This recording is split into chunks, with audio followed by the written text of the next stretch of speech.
Assalamualaikum warahmatullahi wabarakatuh. Kami dari kelompok 1 akan mempresentasikan tentang metode pembelajaran TGT atau Teams Games Tournaments. Berikut adalah kelompok kami. Yang pertama ada Andrea Adiatsa, Imas Inasya Pridawati, Linggar Oktawi Jayanti atau saya sendiri, dan Feni Fiarti. Next. Slide pertama akan dibacakan oleh Andrea. Yang pertama ada pengertian. TGT atau Teams Games Tournament adalah salah satu tipe pembelajaran kooperatif yang menempatkan siswa dalam kelompok-kelompok belajar yang beranggotakan 5-6 orang siswa yang memiliki kemampuan, jenis kelamin, suku, atau ras yang berbeda. Menurut Soimin, TGT adalah model pembelajaran kooperatif yang mudah diterapkan, melibatkan aktivitas seluruh siswa tanpa harus ada perbedaan status, melibatkan peran siswa sebagai tutor sebaya, dan mengandung unsur permainan atau reinforcement. Lalu ada komponen Teams Games Turnamen. Yang pertama, presentasi di kelas. Materi dalam TGT pertama-tama diperkenalkan dalam presentasi di kelas. Ini merupakan pengajaran langsung seperti yang sering dilakukan atau diskusi pelajaran yang dipimpin oleh guru. Tetapi bisa juga memasukkan presentasi audio visual. Bedanya presentasi di kelas dengan pengajaran biasa hanyalah bahwa presentasi tersebut haruslah benar-benar berfokus pada unit TGT. Lalu yang kedua ada tim.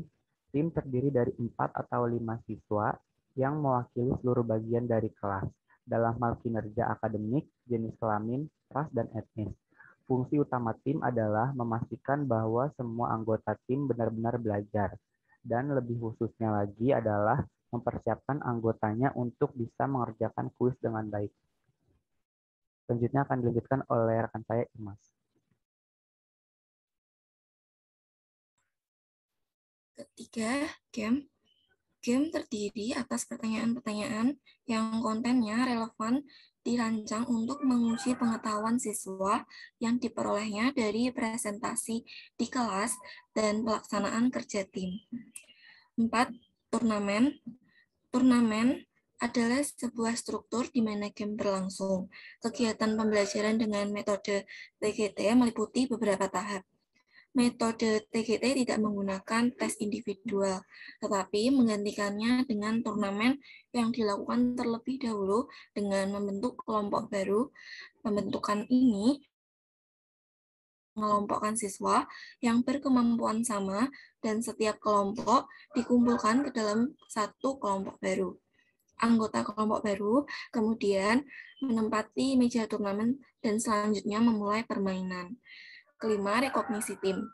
Tim akan mendapatkan sertifikat atau penghargaan lainnya apabila skor rata-rata mereka mencapai kriteria tertentu. Pada metode TGT yang harus dilakukan guru adalah memberikan kesempatan kompetitif dalam suasana konstruktif dan positif. Para siswa menyadari bahwa kompetisi merupakan sesuatu yang selalu mereka hadapi setiap saat. Akan tetapi, TGT memberikan mereka peraturan dan strategi untuk bersaing sebagai individu setelah mereka mendapat bantuan dari rekan timnya. Next.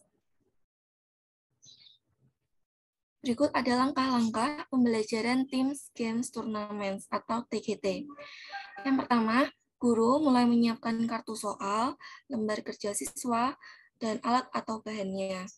Kedua, siswa dibagi atas beberapa kelompok yang tiap kelompoknya beranggotakan 5 atau 6 siswa. Ketiga, guru mengarahkan aturan permainannya. Selanjutnya akan dibacakan oleh teman saya, Linggar.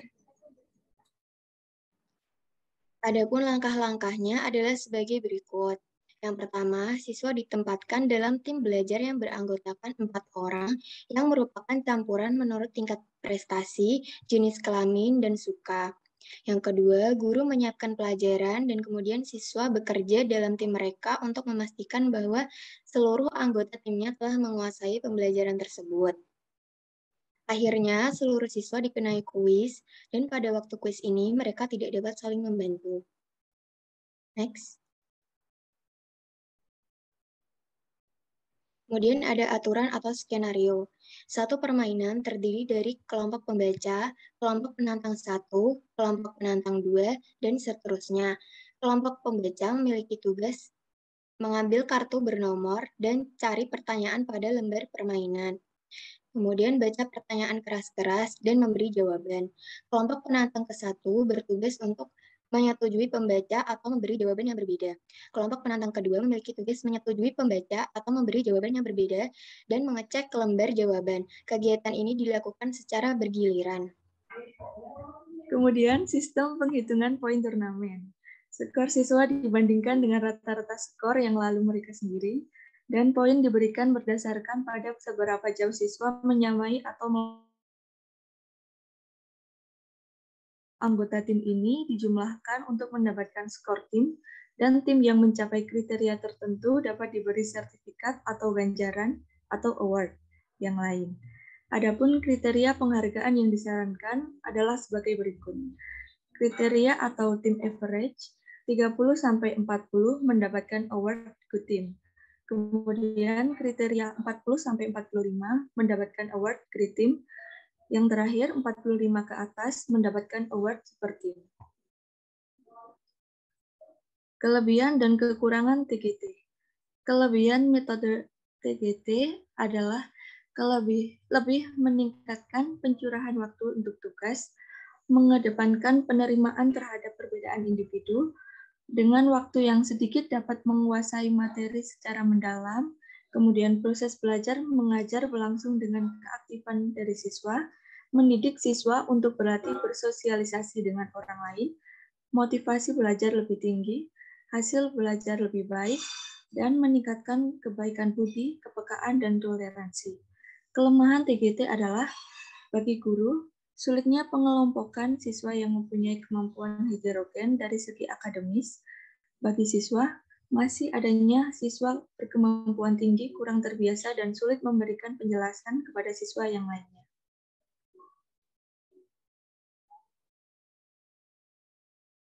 Versi buku. Baik, sekian dari kelompok 1. Terima kasih.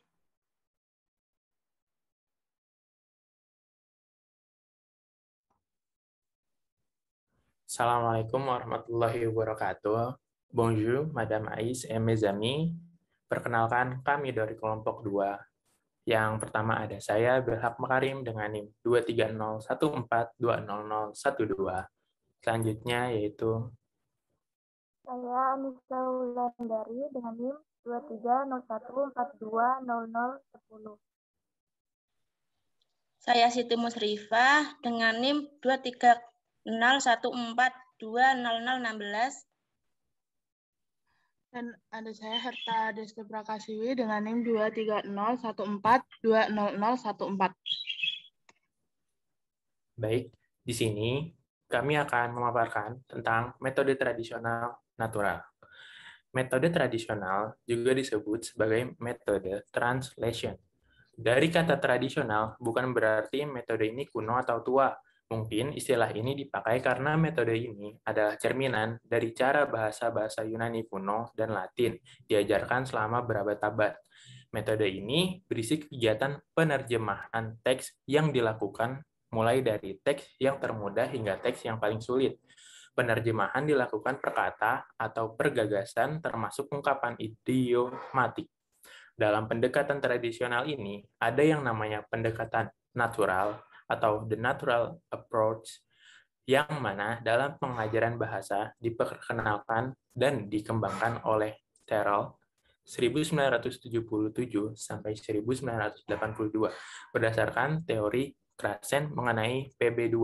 Premis utama yang dikemukakan oleh Terrell ialah bahwa adalah mungkin bagi para siswa dalam suatu situasi kelas belajar berkomunikasi dalam bahasa kedua. Di sini ada 4 jenis metode tradisional. Di antaranya adalah metode translasi gramatikal, metode alamiah, metode langsung, dan metode audiolingual. Dan yang akan kami bahas yaitu metode alamiah. Selanjutnya akan dijelaskan oleh rekan saya, Anissa Wulandari. Baik. Metode alamiah sebagai hasil pencerahan. Metode natural atau natural method dikembangkan sebagai reaksi dari metode grammatical translation dan disuburkan oleh pemikiran ilmiah tentang hakikat bahasa dan pembelajaran bahasa. Beberapa pengetahuan dikembangkan di Eropa seperti pestalozzi. Filosofi yang berkembang pada abad ke-18 adalah hakikat kehidupan manusia. Pertanyaan tentang perkembangan alami manusia dan bahasanya menjadi titik fokusnya. Natural method mulai muncul pada abad ke-19 dan akhir abad itu, metode ini benar-benar kokoh melalui tulisan seperti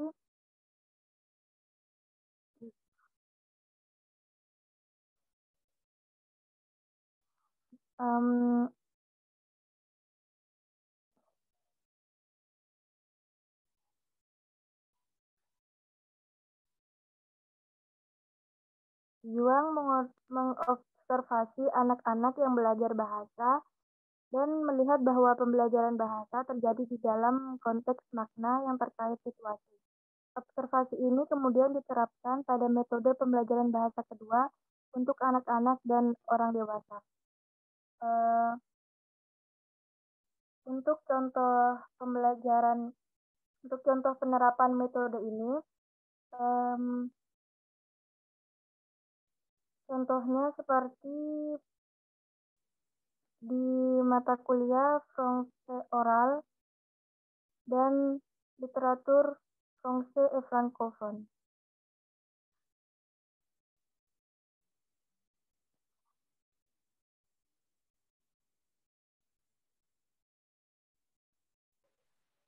Baik, selanjutnya ada urutan pembelajaran bahasa natural. Pendekatan belajar bahasa yang menekankan bahwa alami adalah yang terbaik, mengutamakan kegiatan berbicara, mengarahkan ke sebuah metode pengajaran yang menekankan nilai pengenalan bahasa. Kedua, kepada metode pengajaran yang kepada peserta didik benar-benar seperti bahasa asli yang dialaminya. Model untuk metode pembelajaran bahasa kedua yang alami adalah anak-anak belajar bahasa aslinya.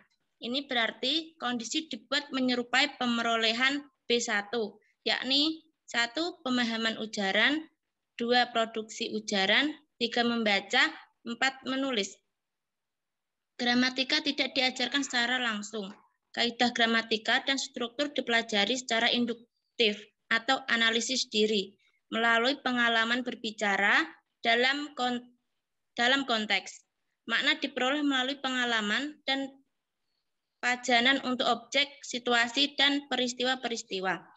Terjemahan cenderung dihindari. Secara khusus, guru tidak mempersiapkan situasi dan materi.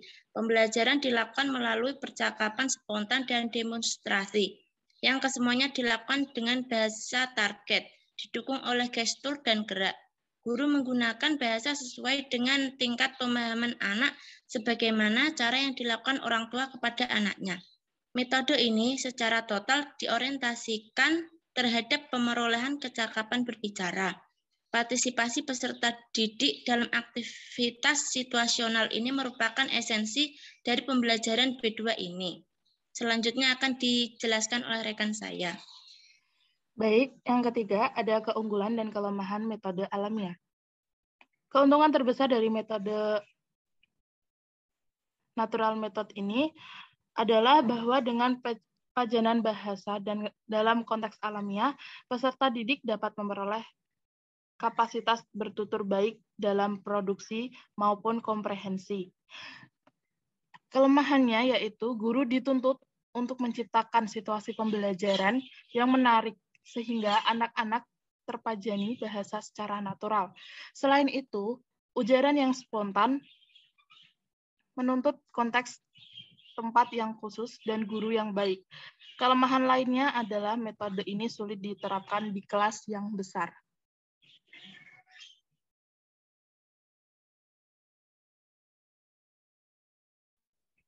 Sekian pemaparan dari kelompok 2.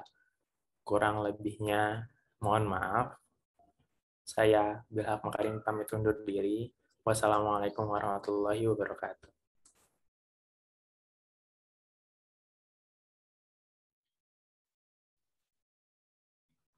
Assalamualaikum warahmatullahi wabarakatuh. Kami dari kelompok 3 izin memaparkan materi mengenai metode tradisional langsung.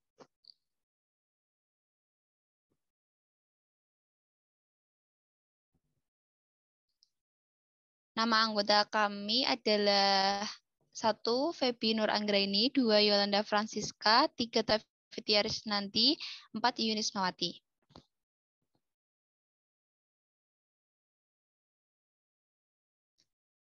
Pengertian dari metode direct atau langsung adalah metode langsung yaitu suatu cara menyajikan materi pembelajaran bahasa Prancis di mana guru langsung menggunakan bahasa tersebut sebagai bahasa pengantar dan tanpa menggunakan bahasa anak didik sedikit pun dalam mengajar. Jika ada suatu kata-kata yang sulit dimengerti anak didik, guru dapat mengartikan dengan menggunakan alat peraga, mendemonstrasikan, menggambarkan, dan lain-lain. Metode ini berpijak dari pemahaman pengajaran bahasa asing tidak sama halnya sama pengajaran ilmu pada ilmu pasti atau ilmu alam. Jika mengajar ilmu pasti, siswa dituntut agar dapat menghafal rumus-rumus tertentu, berpikir, dan mengingat dalam pengajaran bahasa. Mahasiswa atau siswa akan dididik, dilatih, dan praktik langsung menggunakan kata-kata atau kalimat-kalimat tertentu. Demikianlah halnya kalau kita memperhatikan seorang ibu mengajarkan bahasa kepada anak-anak, mula-mula dengan melatih anak-anaknya, langsung dengan mengajarinya, menuntunnya mengucapkan kata per kata, kalimat per kalimat, dan anaknya menurutinya meskipun dilihat terasa lucu. Pada prinsipnya, metode langsung ini sangat utama dalam pengajaran bahasa Prancis, karena melalui metode ini, mahasiswa atau siswa yang sedang mempelajari bahasa tersebut langsung dapat melatih kemahiran lidah tanpa menggunakan bahasa ibu. Meskipun pada mulanya terlihat sulit anak didik untuk menirukannya, tetapi metode ini menarik bagi anak didik. Next.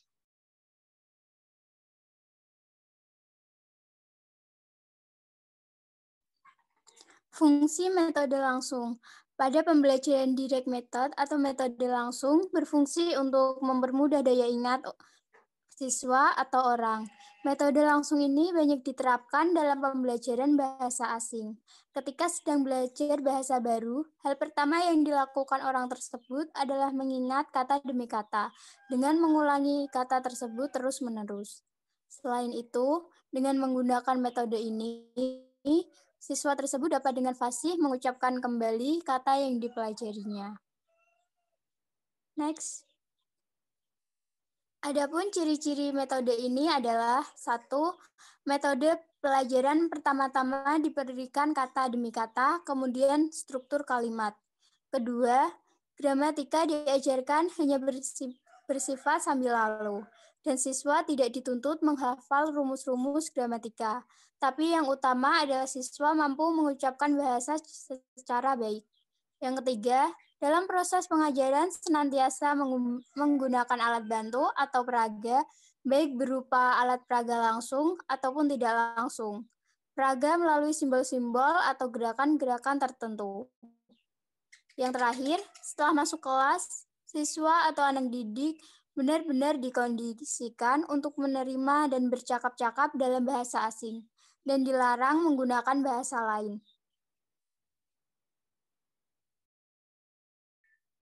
Adapun contoh nyatanya dalam menjalani perkuliahan yang telah dilakukan selama 3 semester ini, dari setiap semesternya mata kuliah berbicara, mendengarkan, dilakukan menggunakan metode ini. Hal ini menjadi solusi yang terbaik bagi mahasiswa agar memiliki pikiran, perasaan, dan aset yang telah diasah sejak di bangku perkuliahan, dan menjadi sarana yang pas agar mahasiswa dapat cepat meresapi apa yang telah dipelajari. Dengan metode ini mengajarkan metode visual sehingga cepat dimengerti oleh mahasiswa. Adapun hasil risetnya, dari anak pendidikan bahasa Perancis Rombel B Universitas Negeri Semarang telah menjalankan metode ini pada mata kuliah FOI. Dari berbagai survei yang kami lihat, mahasiswa lebih terbuka pikirannya terhadap bahasa Perancis dengan metode tersebut karena dengan cara interaksi langsung secara alamiah. Dosen memulai perkuliahannya dengan gaya bahasa yang santai, materi yang disajikan secara lisan dengan gerakan atau isyarat. Di sini mahasiswa dapat memahami materi, mengajukan pertanyaan untuk menghilangkan keraguan terhadap materi, dan membuat catatan yang dijelaskan dosen, dan juga aktivitas komunikasi dalam pembelajaran lebih menarik dan juga lebih intens.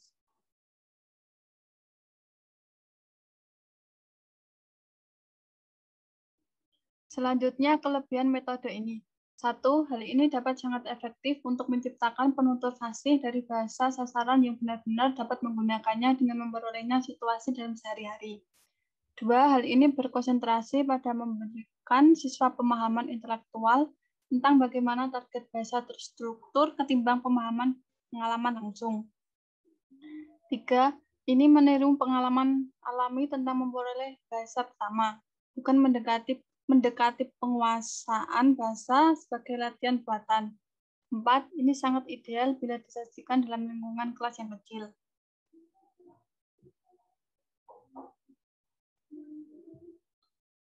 Selanjutnya adalah kelemahan. Ada banyak kata-kata abstrak yang tidak dapat ditafsirkan secara langsung dalam bahasa Prancis dan banyak waktu dan energi yang terbuang dalam membuat upaya untuk tujuan tersebut. Kedua, metode ini didasarkan pada prinsip-prinsip bahwa pertimbangan pendengaran lebih kuat dari yang visual. Tapi ada anak-anak yang belajar lebih banyak dengan visual dibandingkan dengan sense oral-aural seperti telinga dan lidah. Yang terakhir adalah ada kelangkaan dari guru untuk dilatih dan tertarik dalam mengajar bahasa Prancis dalam metode ini.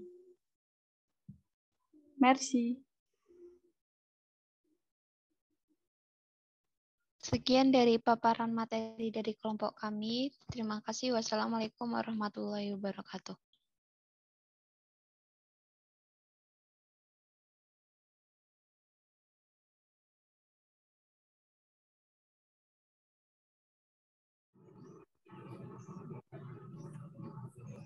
Assalamualaikum warahmatullahi wabarakatuh. Kami dari kelompok 4 dengan anggota saya sendiri Nurul Fauziah, Hadad Husain Alfaza, Siti Rofiah, dan Bima Kusuma Dewa akan menjelaskan mengenai metode Silent Way. Selanjutnya.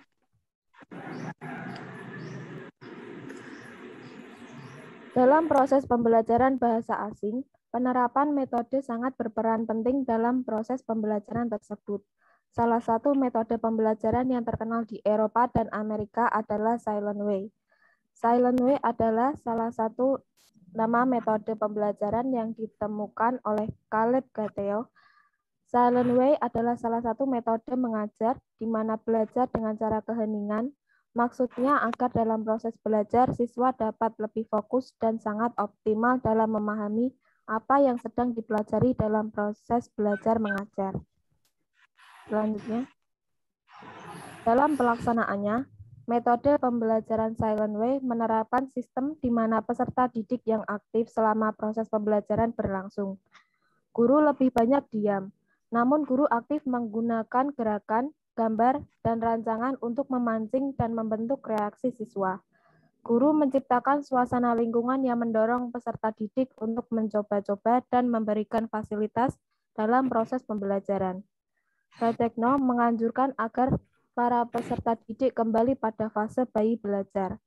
Peserta didik diberi kesempatan luas untuk berpikir tanpa kontrol guru yang terlalu ketat. Dalam metode ini, guru sangat berkesempatan untuk mengambil perhatian besar terhadap hal-hal yang dapat menghilangkan konsentrasi siswa. Metode Silent Way pada umumnya diterapkan dalam proses pembelajaran bahasa Inggris dan bahasa Prancis. Selanjutnya akan dilanjutkan oleh Hadad.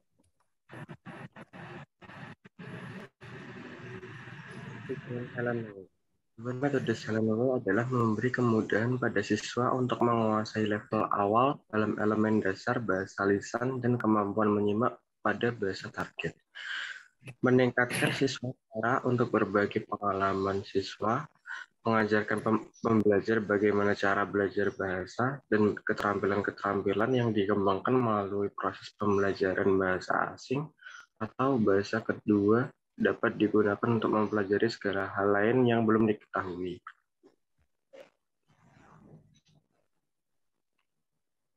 Karakteristik metode Silent Way menurut Karamblas 1971, yaitu pengulangan dan peniruan sebaik-baiknya dihindari. Para pembelajar hanya diberi kesempatan menyimak satu kali.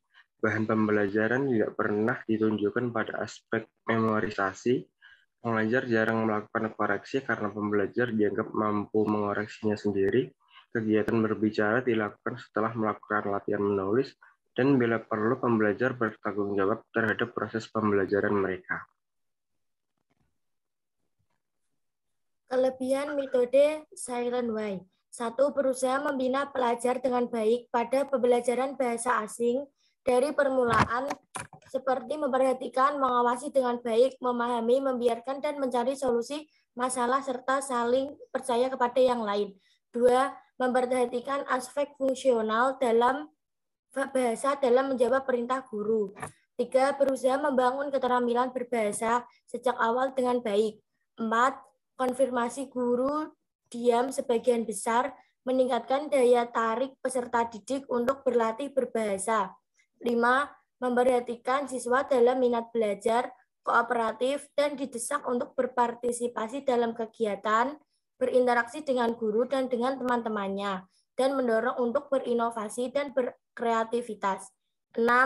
Memperhatikan media pendidikan tertentu dengan cara yang bermanfaat, yaitu mudah menyiapkan media dan biaya yang murah. Kekurangan metode Silent Way. 1. Jika melalui metode ini dalam pembelajaran bahasa asing, secara ilmiah akan membebani mereka dalam usaha mengasah bahasa dan mendahulukan untuk mempelajarinya. 2. Penyebab adanya metode Silent Way ini karena peradaban bahasa yang bertujuan untuk memperindah pemakaian gaya bahasa serta cara penggunaannya. 3. Metode ini tidak boleh untuk anak yang belajar di tingkat menengah dan tingkat lanjut. 4. Metode diam ini tidak memandang kelemahan pada kelompok maupun individu di antara pemakaiannya. 5. Metode diam ini tidak tercapai dengan tujuan yang diterapkan dalam bahasa Arab, yaitu untuk tujuan keagamaan atau akademik, di mana membatasi kata-kata yang layak. 6. Banyak yang menggambarkan kesulitan dari tujuan untuk belajar berbahasa.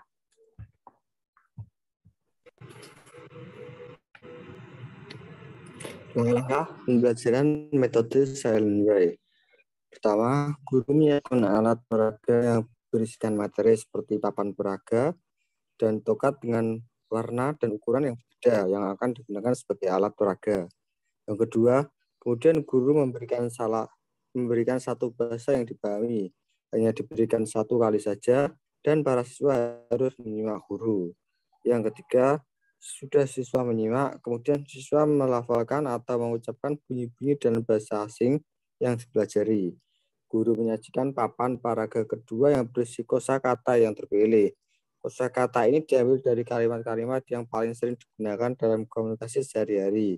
Yang keempat, guru menggunakan tongkat warna-warni yang telah disediakan untuk memancing para pelajar bicara bahasa asing yang sedang dipelajari. Yang kelima, atau yang terakhir, guru bisa mengadakan evaluasi keberhasilan belajar dalam menguasai kosakata yang telah diajarkan. Untuk pembelajaran dengan metode Silent Way. Contoh bagaimana cara menerapkan metode Silent Way ini dalam proses pembelajaran bahasa Prancis, yaitu guru mengambil sebuah ballpoint yang berwarna merah dan menunjukkan kepada peserta didiknya, lalu guru berkata, "Un stylo rouge." Lalu guru mencoba sekali lagi dengan warna yang lain dan berkata, "Un stylo noir." Selanjutnya, guru mengambil lagi ballpoint dengan warna yang berbeda Lalu guru memberikan sinyal kepada peserta didiknya untuk menebak kembali apa gambar yang dipegang oleh guru. Merci.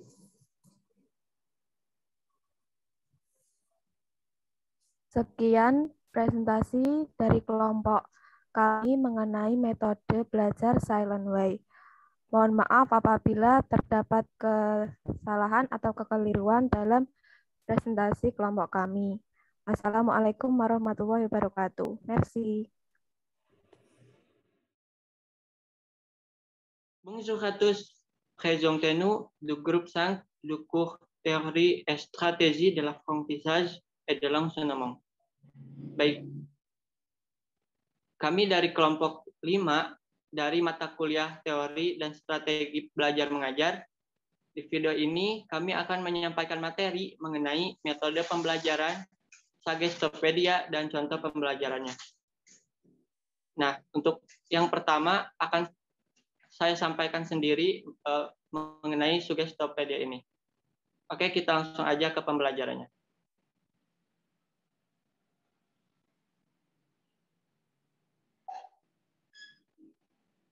Nah, sebelum kita mendalami apa itu Suggestopedia beserta yang lainnya, kita harus tahu dulu apa sih pengertian dari Suggestopedia ini sendiri.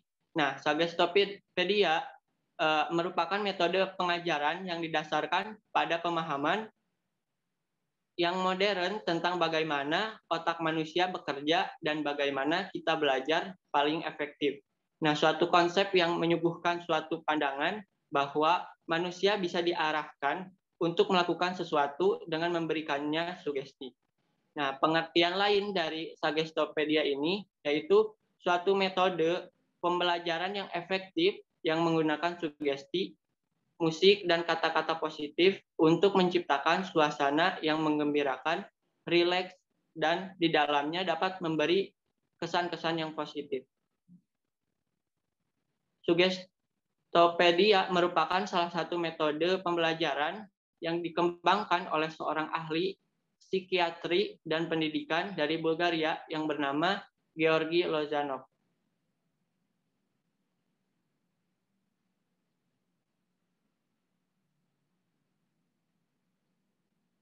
Nah, seperti tadi yang sudah diuraikan di awal, yaitu dari Lozanov sendiri, dalam artikelnya yang berjudul Suggestologi dan Suggestopedi. Nah, buku ini diambil intinya, yaitu Suggestopedia berdasarkan 3 asumsi. Nah, 3 asumsi tersebut yaitu yang pertama, belajar itu melibatkan fungsi-fungsi sadar dan di bawah sadar manusia. Dan yang kedua, pelajar mampu belajar lebih cepat daripada dengan metode-metode lainnya. Dan yang terakhir, proses belajar mengajar dapat terhambat oleh beberapa faktor. Nah, faktor-faktor tersebut yaitu yang pertama, norma-norma umum dan kendala-kendala yang lazim berlaku dalam masyarakat. Yang selanjutnya, suasana yang kurang serasi dan santai, tidak ada atau kurang dalam pengajaran bahasa. Dan yang terakhir, kekuatan-kekuatan atau potensi-potensi dalam diri pelajar yang tidak atau kurang dimanfaatkan guru.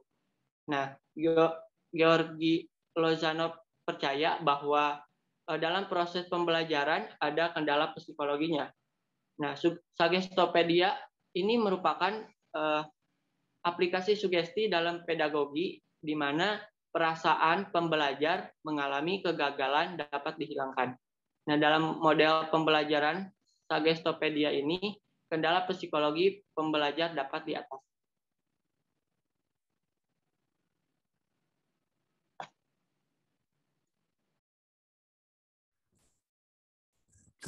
Lalu ada tujuan Suggestopedia. Tujuan utama metode Suggestopedia adalah bermaksud untuk menyampaikan keterampilan berbicara yang lebih baik dan lancar, serta cepat dan mengusahakan agar kapasitas mental simpanan manusia yang masih tersembunyi dapat diarahkan untuk tujuan pembelajaran dengan cara mengorganisasi satu sistem yang menyeluruh. Faktor sugesti sangat penting dalam kehidupan manusia, karena dalam suatu interaksi selalu terdapat dua aspek, yakni aspek logis atau sadar dan aspek emosi atau tidak sadar.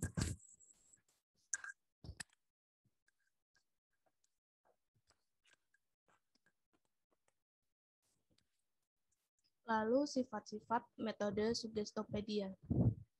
Metode pembelajaran Sugestopedia ini mempunyai beberapa sifat. Di antaranya adalah A. Pembelajaran diberi kemudahan dalam lingkungan yang santai serta menyenangkan. Yang kedua, dialog yang dipelajari manusia merupakan bahasa yang bisa mereka gunakan. Yang ketiga, komunikasi berlangsung pada dua sisi. Pada sisi pesan linguistik disajikan, pada sisi lain adalah faktor-faktor yang memengaruhi pesan linguistik itu.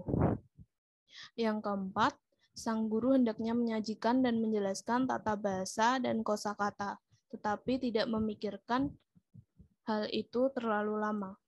Yang kelima, dramatisasi merupakan cara untuk memanfaatkan materi secara hidup dan terarah. Fantasi mengurangi kendala-kendala terhadap pembelajaran. Yang keenam, sang guru hendaknya membantu siswa untuk menggunakan bahan sebaik mungkin.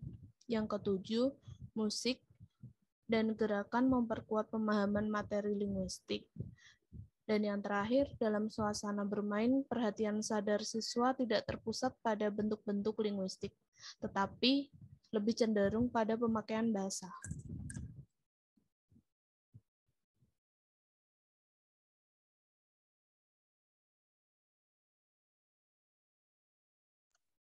Selanjutnya ada komponen dan prinsip-prinsip Sugestopedia. Metode Sugestopedia ini mempunyai 6 komponen utama yang dikembangkan dari Sugestologi, yaitu yang pertama kekuasaan atau otoritas guru, yang kedua siswa dibuat seperti anak-anak, yang ketiga sumber belajar ganda, keempat intonasi, 5 irama, dan yang terakhir sikap yang santai.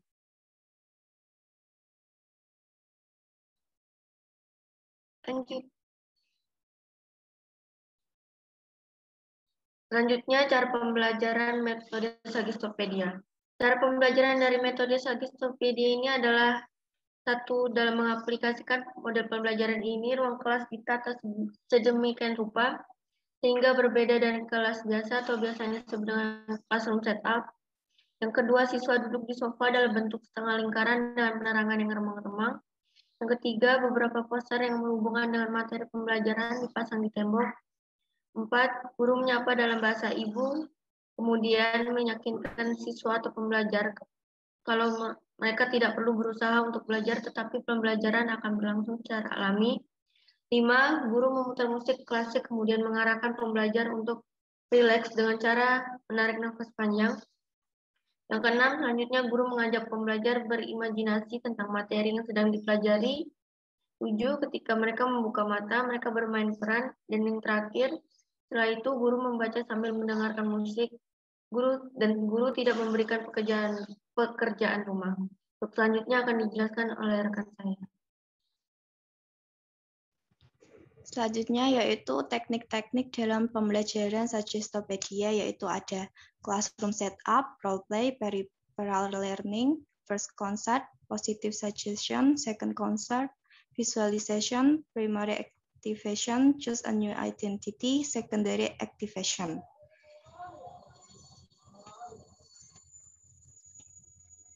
Selanjutnya ada kelebihan dan kelemahan metode Sugestopedia. Kelebihan yang dimiliki oleh metode ini adalah yang pertama, metode ini bisa menumbuhkan kesenangan dalam diri siswa dengan tokoh yang diperankan siswa dengan gaya non-evaluatif sang guru dan dengan materi ajar yang menarik termasuk penggunaan lagu klasik. Yang kedua, para siswa bisa memupuk perasaan kerjasama yang kuat antara mereka sendiri karena mereka saling tolong-menolong dalam menyerap semua pembelajaran yang diterima. Kelemahan dari metode ini adalah pertama, meskipun unik, tetapi penyajian materi yang sebagian besar berdasarkan tata bahasa struktural memberi kesan bahwa metode ini tidak jauh berbeda dengan metode-metode yang lain. Kedua, bagi para pelajar auditoris adalah pelajar yang mengalami kesulitan terbesar dalam belajar dengan musik. Sementara para pelajar kinestetik cenderung menerima manfaat terbesarnya.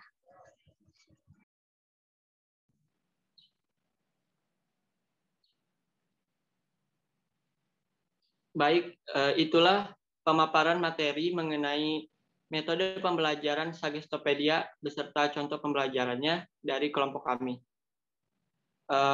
Mungkin segitu yang bisa kami sampaikan di video kali ini. Merci beaucoup pour votre attention et à bientôt. Merci.